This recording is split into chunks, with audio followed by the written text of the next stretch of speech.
What is going on, everybody, and welcome to the vlog for the week of April the 2nd, 2018. I hope you're all doing very well. I hope you're having a great day.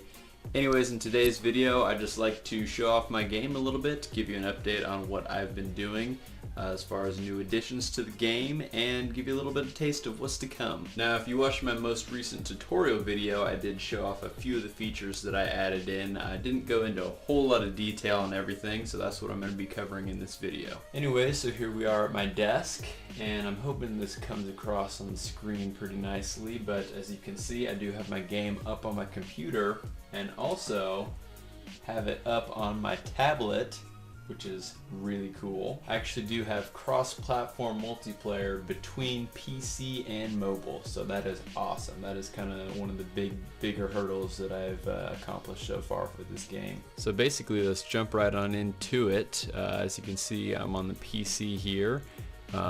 Player selection screen, pretty standard. We'll just go ahead and select a few players here and confirm that. Now you may notice that this screen has changed a little bit. There's now a server field address. Basically, you just type in the IP of the database, and so that's actually what I use to get the multiplayer working across several different devices. So 127.0.0.1 is basically just the local host. Again, because my computer is hosting the database as of right now, it's not up on the web or anything. We're just going to use that as the local host. So we'll hit create game here. You'll see we have this nice little animation zooming into the island, and as you can see, things have changed just a little bit. I've added, just this little island, kind of some grass texture here, and then we also have the players on the blue team here. One thing that I also did recently add in is the ability to move the camera around to give yourself a different angle on the play field here. In my last tutorial video, I did go over how you can actually get these players to always face the camera.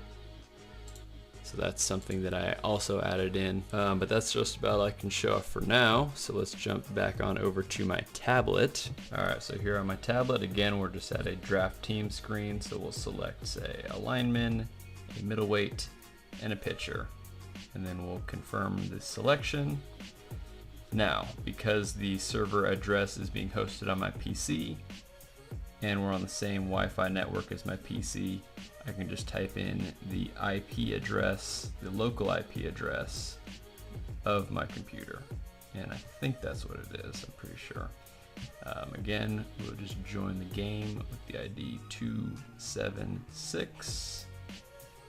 Join the game. Alright, so there were some slight technical difficulties on my tablet because this thing is getting a little bit old, but it does have a nice screen that I can show it off on. But basically, we have the same functionality. We can move the camera around like this.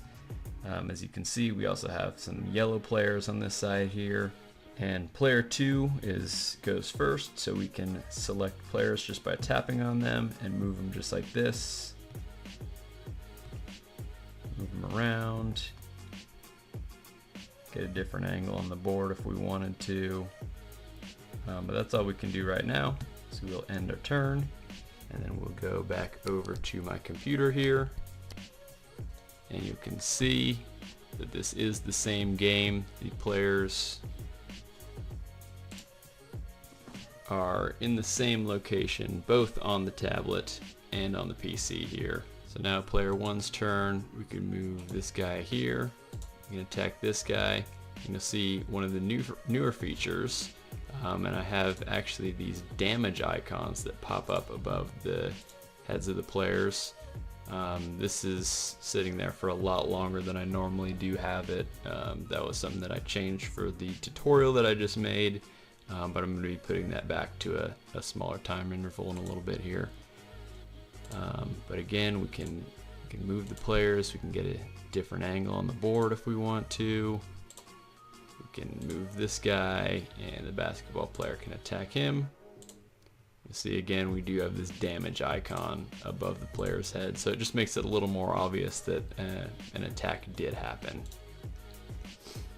So that's looking good. So we'll end the turn here, come down to the tablet, and wait for it to update. The tablet is a little bit slow for the network features and everything. So again, unfortunately, had a little bit more technical difficulties on my tablet, so I am pulling it up on my phone so I can show you off a little bit more of the functionality. Again, on the phone we can rotate the camera just like this.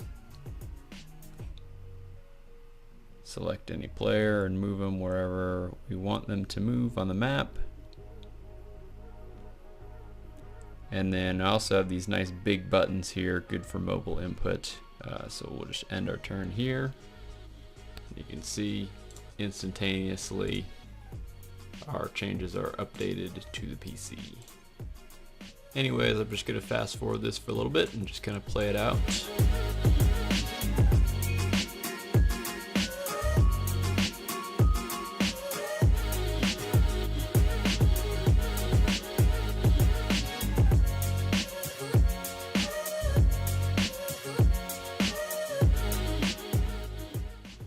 There you go. You win, you lost. So anyways, that's just a brief little overview of my game so far and some of the new features that I've added in. As you can tell, it is a little bit buggy and there are definitely some things that I need to work on. And speaking of things that I need to work on, I just want to give you a little bit of an overview of where I'm going to be taking the game over the next few weeks and what I'm going to be working on. So the first thing that I kind of want to prioritize is just really make that multiplayer a lot more stable. This may include actually hosting the PHP scripts and the database up on a web server somewhere, so I can play the game with anyone from anywhere. It doesn't need to be just on my local network like it is right now. And the other thing would be to actually have a system in place where you can manage your active games and be able to jump in and out of games at will. And that is by no means going to be an easy task, so that is something that I'm going to be needing to focus a whole lot of effort on. But once that is set up, then I actually will be able to get my game in the hands of other people. Actually send them out the APK or executable file, depending if they're on mobile or PC, and I'll actually be able to play the game with some of you guys, so I think that'll be pretty cool. And as always, I'm always looking to improve the art and user interface where I can, so hopefully that is something that's going to be progressing as the rest of the back-end code of the game does as well. Anyways, that's just about all I have for you guys in this video. I hope you enjoyed it. If you did, please leave it a like. Make sure you subscribe to the channel if you haven't done so already. And if you have any questions or comments for me, feel free to drop them down in the comment section below. And I hope you all have a fantastic rest of your day. Peace out.